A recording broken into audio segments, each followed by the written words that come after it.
My name is Gregory Adam Scott, and I'm a Leverhulme Early Career Fellow in Asian Studies at the University of Edinburgh. While I was at IASH, my research project was the digital catalog of Chinese Buddhism. Traditionally, historians have marginalized or sometimes completely ignored the role played by religion in modern Chinese history. And I think this project and other projects like it try to reintroduce the story of religion into this era. When you look at the quantity and the variety of texts, printed texts that were produced by Chinese Buddhists during this time, I think it becomes evident that they were quite vigorous participants in the type of intellectual and social discussions that we associate with this era in modern Chinese history.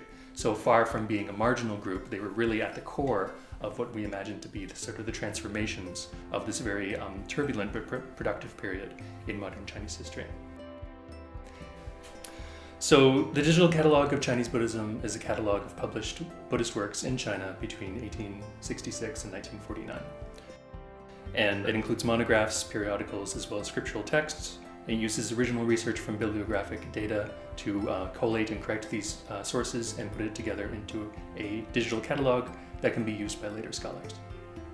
To assemble the research that went into the digital catalog, I used primary bibliographic sources. I collected, edited, and digitized them together, and in doing so I was able to correct a number of errors that had gone into previous bibliographic records. Being at IASH gave me the rare opportunity to continue to do my research in an environment where administrative and teaching expectations were not as onerous as they are for many early career scholars. And I think even though both teaching and administration are important parts of the career, being able to do this at least for a few years at the beginning was an extremely helpful period for me to help jumpstart my research and help get me into starting to produce good research and give me a foundation upon which I could build.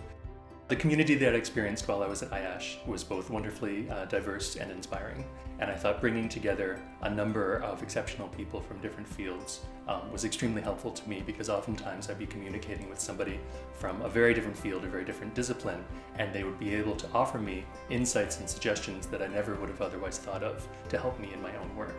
And even now, nearly a year after my time at IASH finished, I still stay in touch with my colleagues whom are now at different universities across the UK and abroad, and we still help each other with our current research projects, inspiring and continue to work together even today. So in that sense, the community was extremely helpful and generative for new ideas.